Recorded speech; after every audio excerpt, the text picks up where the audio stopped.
Hello. Hi, I'm Liz Carl, or Ela Ściegielska Carl. I'm one of the co-directors of a somatic psychotherapy school in Poland, Core Energetics Polska.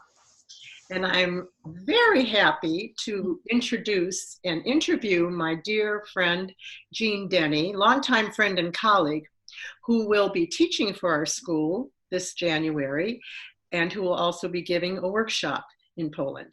Jeanne, how are you? Hi, Liz. I'm great. I'm great. Nice to see you. Yeah. So how did this all come about that you joined end of life work with therapy?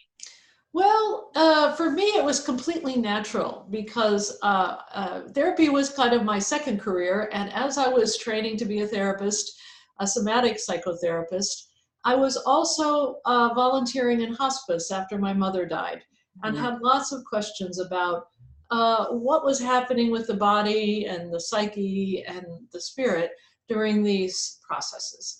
And so my training and that were going hand in hand.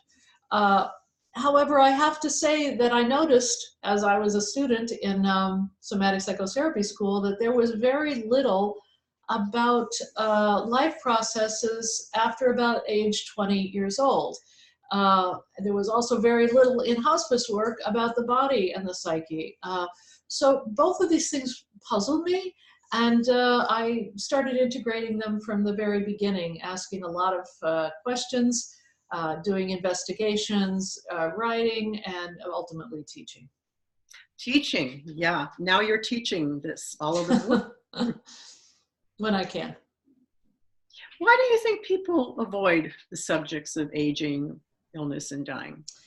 Well, death denial and avoidance is apparently so deep in the human psyche that it's part of all of our lives, whether we realize it or not. But I think particularly in modern cultures, we are taught to suppress this and sometimes given the absolute wrong ideas about life and death, so that that natural thing to avoid and deny death becomes amplified by a cultural thing that says that it's scary, that it's different from life, and all kinds of things that don't really serve us.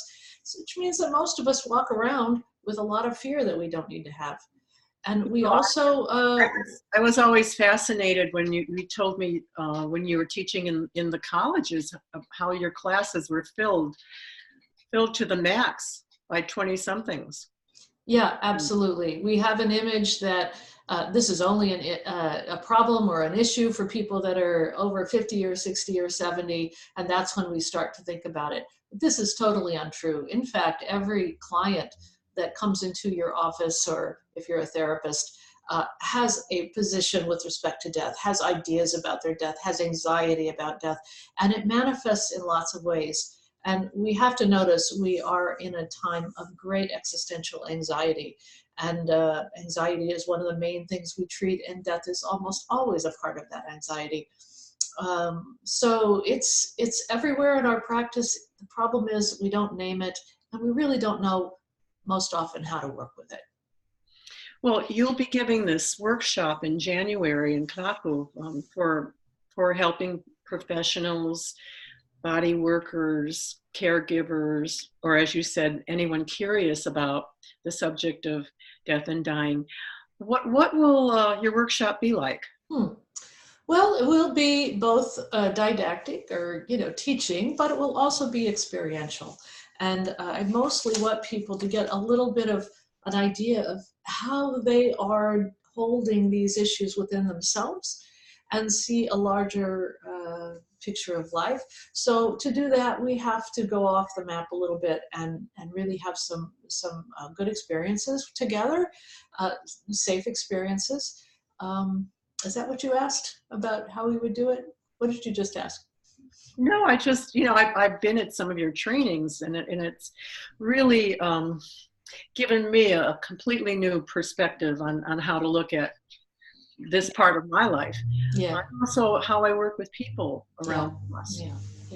Yeah, and that's the most important thing I think people gain actually from coming to a workshop that I provide, is more capacity within themselves to hold different human experiences that may come in their office within themselves, so that they are less afraid and they can empower people. So that's what we're working toward in this short training. Well, Jeanne, if you had one message to give us, what would it be? Basically that when we do our own work around death, dying, and illness, and learn deeply about life itself, we increase our capacity to work with people at all ages and with all issues. And in fact, I don't know if we're really entirely well trained until we've had some of that experience. So I'm inviting people in, and I hope to see some great people. We will also be doing some more concrete skills, but I'm always excited to see who comes and who has the courage. That's right. Well, I'm excited to have you teach at our school, and I'm glad that you're doing this workshop in Poland. Me too. All right, Liz, I look forward. Bye-bye. Okay.